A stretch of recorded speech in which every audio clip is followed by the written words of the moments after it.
반석의 성도 여러분, 3월 17일 수요일 아침 아까베 시간이 돌아왔습니다. 자, 오늘 말씀은 누가복음 19장 1절에서 10절까지의 말씀으로 함께 은혜를 나누고자 합니다. 자, 오늘 이 누가복음 19장은 굉장히 중요한 본문입니다. 예수님이 이 세상에 오셔서 이제 그의 지상 사역을 이제 완성하는 곳이 바로 예루살렘이었죠. 그런데 그 예루살렘으로 가는 길목에 그 입성하기 전에 굳이 이 여리고라고 하는 지역을 들어가셔서 무엇인가를 꼭 하시고 어떤 의도를 가지고 그곳으로 들어가시게 됩니다. 그래서 오늘 우리에게 무엇을 말씀하고자 그 여리고라고 하는 곳을 들어가게 되죠. 자, 그러면 오늘 그 1절 말씀부터 한번 보시면 좋겠는데요. 1절 말씀, 예수께서 여리고로 들어가 지나가시더라. 2절, 삭개오라 이름하는 자가 있으니 세리장이요 부자라. 자, 여리고로 들어가셔서 이 1절과 2절 사이에 생략되어 있는 단어가 이도우라고 하는 이 헬라어의 단어인데, 이것은 주목하라, 보라 이런 뜻인데, 그 여리고에 사는 삭개오를 주목하라. 누가는 이렇게 강조하고요. 예수님 의도적으로 여리고라는 도시를 들어가셔서 삭개오로에게 찾아가신 것으로 우리가 알 수가 있습니다. 그런데 이 삭개오를 누가는 표현하기를 딱 두 가지로 표현합니다. 그는 세리장이요, 2절을 다시 읽어드릴게요. 삭개오라 이름하는 자가 있으니 세리장이요 부자라. 자, 세리장이라고 삭개오가 이제 표현되어 있는데 7절 말씀 보면은 그때 당시 유대인의 감정을 나타내는 단어가 하나 있습니다. 무사람이 보고 수군거려 이르되 저가 죄인의 집에 유하러 들어갔도다 하더라. 지금 세리들은 뭐라고 표현하죠? 유대인들은 죄인들이라고 표현하고 있습니다.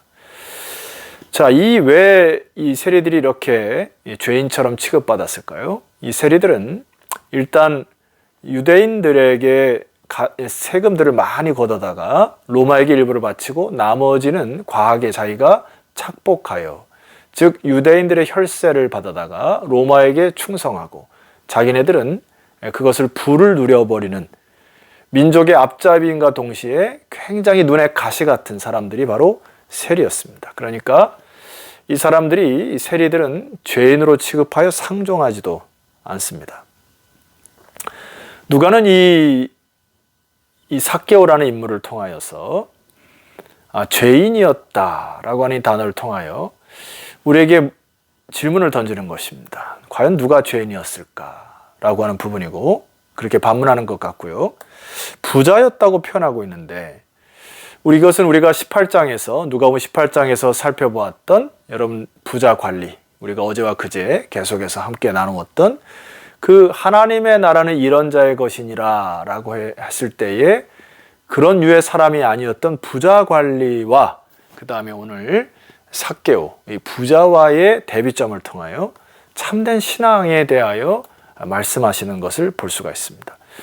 여러분, 우리가 잠시 어제 그제 이야기를 들어보면 왜 부자가 천국 가기 어렵다 했습니까?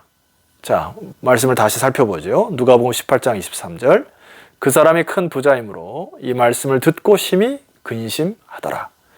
24절, 재물 있는 자는 하나님의 나라에 들어가기가 얼마나 어려운지, 낙타가 바늘기로 들어가는 것이 부자가 하나님의 나라에 들어가는 것보다 쉬우니라. 재물이 많고 부자가 하나님 나라에 들어갈 수 없다가 아니라 들어갈 수가 어렵다는 것입니다. 이유는 무엇이었죠? 하나님과 재물을 겸하여 섬길 수 없기 때문에. 그러니까 이 부자 관리는 그의 인생에서 궁극적으로 예수 그리스도에게 주인처럼 모시려고 했으나 이미 그의 마음속에 재물이 주인이 되어 근심하더라. 그러니까 물질을 섬기는 사람이 되었다는 것입니다. 그래서 어려운 것이에요. 이미 그 물질의 영이, 이 악한 영이 사로잡아서 이 부자 관리는 천국에 들어가기가 어려웠던 것입니다. 자, 그런데 그와 달리 세리장이었고 부자였던 이 삭개오를 찾아오신 이유가 무엇이었을까요? 자, 3절 말씀 보십시다. 그가 예수께서 어떤 사람인가 하여 보고자 하되 키가 작고 사람이 많아 할 수 없어 앞으로 달려가서 보기 위하여 돌 무화과 나무에 올라가니. 이 삭개오는 키가 작았다 합니다. 그때 당시 유대인의 문헌에 의하면 한 키가 남자 성인 150cm 이하는 작다라고 표현한 거예요. 자, 키가 작은 삭개오는 상대적으로 다른 사람들에게 체면이나 자존심이 굉장히 강했을 것입니다. 때로는 수치심으로 살아갈 수도 있겠죠. 그러나 지금 예수님을 만나고 나서 다른 사람의 관심과 다른 사람의 시야는 전혀 관심도 없고 안중에도 없습니다. 그의 영혼의 목마름이 갈급함 때문에 오히려 이 표현에 보면 앞으로 달려가서 보기 위하여, 그러니까 거의 필사적으로 돌 무화과 나무까지 올라가는 것을 볼 수 있습니다. 이 상태를 보면 굉장히 좀 이 그림 자체가 좀 우스꽝스럽기도 해요. 많은 사람들이 예수님 주변에 있는데 키 작은 사람이 돌 무화과 나무에 올라가서 예수님을 지켜보고 안간힘을 쓰는 모습을 한번 연상해 보십시오. 삭개오의 마음에 절박함이 있습니다. 주님을 향한 뜨거운 열정들이 보이기 시작해요.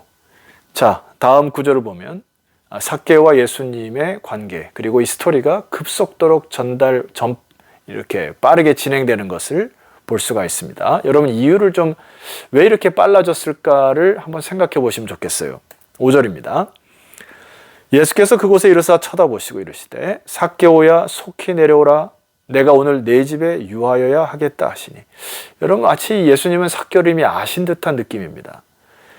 그랬더니 6절 급히 내려와 즐거워하며 영접하거늘. 여러분, 지금 삭개오는 그래도 로마의 관리인의 신분입니다.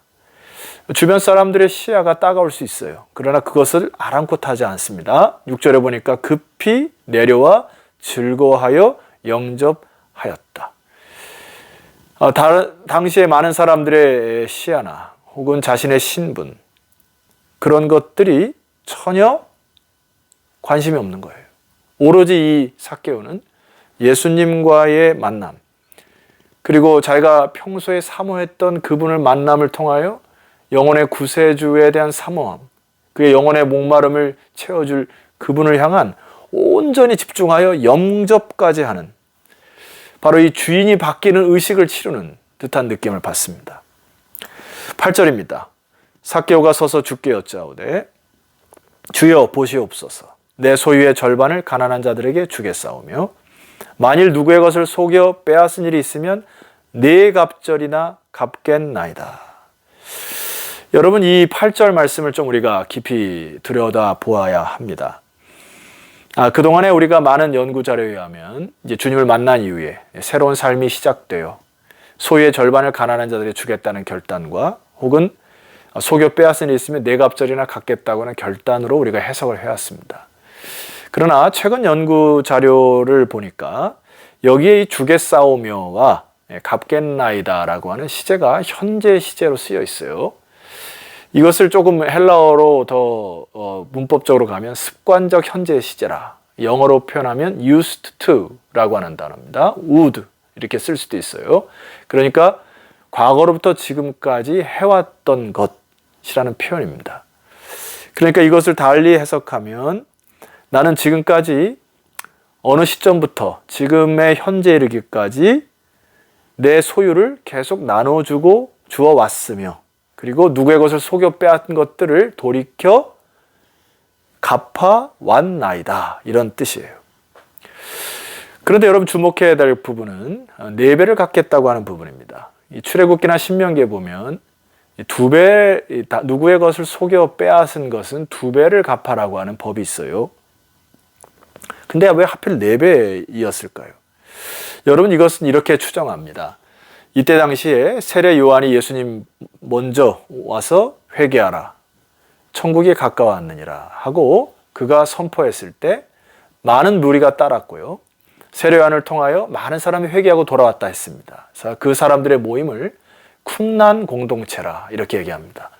그래서 쿰난 공동체의 법에 의하면 누구에게서 속여 빼앗은 것이 있다면 너희들은 4배로 갚아야 하느니라 라고 하는 쿰난 공동체의 문서가 발견된 것이에요. 따라서 우리는 이 삭개오가 세례 요한의 제자였을, 무리였을 가능성을 추정해 봅니다. 그러니까 이 삭개오는 주님을 만나서 자기의 영혼의 구세주를 만난 이후에 이제 믿음의 행동, 결단, 순종 이런 것들을 통하여서 주님 외에는 이제는 내가 갖고 있는 모든 것들이 하등 가치가 없고 내가 속여 빼앗던 죄악들을 철저히 회개하는 삭개오를 보게 됩니다. 성도 여러분, 예수님은 예루살렘을 가시기 전에 굳이 이 여리고를 들어가셔서 삭개오를 찾아가시면서 우리에게 던져주는 메시지가 있습니다. 자, 그것이 오늘 결론적으로 9절과 10절입니다. 예수께서 이르시되 오늘 구원이 이 집에 이르렀으니 이 사람도 아브라함의 자손임이로다. 인자가 온 것은 잃어버린 자를 찾아 구원하려 함이니라.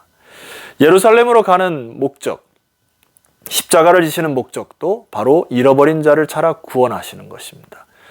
예루살렘으로 가서 그 대업을 이루시기 전에도 예수 그리스도는 마치 여리고에 있는 그 소외되고 죄인 취급당했던 그분을 삭개오를 떠올려셔서 그를 찾아가 구원하시는 것을 볼 수 있습니다. 여러분, 여기 그 잃어버린이라고 하는 단어가 제가 계속 묵상이 되었습니다. 이것은 아폴림이라고 하는 헬라어 단어인데 다른 단어로 의미 해석을 할 수 있어요. 상실하다, 죽다, 사멸하다, 사라지다. 주님이 찾아오기 전까지는 이미 사멸되어 죽어 있었던 것, 가치가 없었던 것, 상실되었던 영혼이었는데 주님이 그런 자를 찾아와서 그를 만나 주심으로 이제 그는 다시 살아나는, 여러분 바로 이것이 예수님이 이 땅에 오신 목적이요, 우리에게 믿음을 주신 목적입니다. 삭개오는 그때 당시에 죄인 취급을 받았습니다마는 주님을 만난 이후에 삭개오의 간절한 열망으로 목마른 사슴이 시냇물을 찾아 헤매듯이 주님을 찾아 헤매하여 주님을 만난 이후에 이제 그의 영혼의 구세주를 만나서 그의 인생은 바뀝니다. 그래서 인간적인 면에서 볼 때는 믿음은 주인을 바꾸는 작업이라 이렇게 조심스럽게 말할 수가 있을 것 같습니다. 성도 여러분, 여러분에게도 사실 주님이 찾아오신 것이죠. 주님이 찾아오시기 전까지는 우리는 사멸될 존재, 그리고 허물과 죄로 죽었던 존재입니다. 그러나 주님을 만난 이후에 이제 우리의 모든 삶은 주인을 바꾸셔야 되죠. 그리고 우리가 의지했던 것, 우리가 소중하게 여겼던 것들을 이제 주님과의 깊은 관계의 교제를 통하여서 하나님 나라의 참된 의미와 가치를 회복하는 저와 여러분 되었으면 좋겠습니다. 사도 바울도 예수 그리스도를 만나기 전에는 그의 열심이, 그리고 그의 재능이, 그의 어떤 그를 의지하고 믿었던 삶의 큰 축이었습니다. 근데 주님을 만난 이후에 여러분 빌립보서 4장 7절 이하의 사도 바울의 고백 보십시오. 그러나 무엇이든지 내게 유익하던 것을 내가 그리스도를 위하여 다 해로 여길 뿐더러 또한 모든 것을 해로 여김은 내 주 그리스도 예수를 아는 지식이 가장 고상하기 때문이라. 내가 그를 위하여 모든 것을 잃어버리고 배설물로 여김은 그리스도를 얻고 그 안에서 발견되려 함이니. 그리스도를 만난 이후에 사도 바울도 모든 것을 배설물로 여겼고 그의 인생이 주님 안에서 발견되는 가장 궁극적인 목적과 방향이 완전히 바뀐 것을 볼 수 있습니다. 주님과의 깊은 교제와 주님으로부터는 은혜와 평강을 누릴 때만이 여러분이 갖고 있는 갈등과 중독에서 벗어날 수가 있습니다. 오늘 우리가는 삭개오가 주님을 향한 뜨거운 열망과 열정이 여러분의 회복되었으면 좋겠고, 주인을 바꾸는 의식, 그리고 모든 삶의 패턴 속에서 하나둘씩 주님을 사랑하는 그 사랑이 더 커져서 여러분이 사랑했고 또 여러분이 마음에 끌려왔던 그런 것들이 하찮게 여겨지는 축복의 길로 서시기를 주 이름으로 축원합니다. 기도드리겠습니다. 하나님 아버지, 감사합니다. 인생을 살아가면서 때로 많은 부분에서 마음을 빼앗기기도 하지만은, 그러나 우리를 찾아오신 주님, 주님만을 의지하며 사도 바울이 고백하였던 주님의 모든 것을 배설물로 여기는 그런 믿음, 그리고 이제 주님 안에서 발견되는 그런 인생 되게 하옵소서. 예수 그리스도 이름으로 기도드렸사옵나이다. 아멘. 자, 성도 여러분, 내일 아침은 누가복음 19장 11절 이하의 말씀으로 찾아뵙도록 하겠습니다. 내일 뵙겠습니다.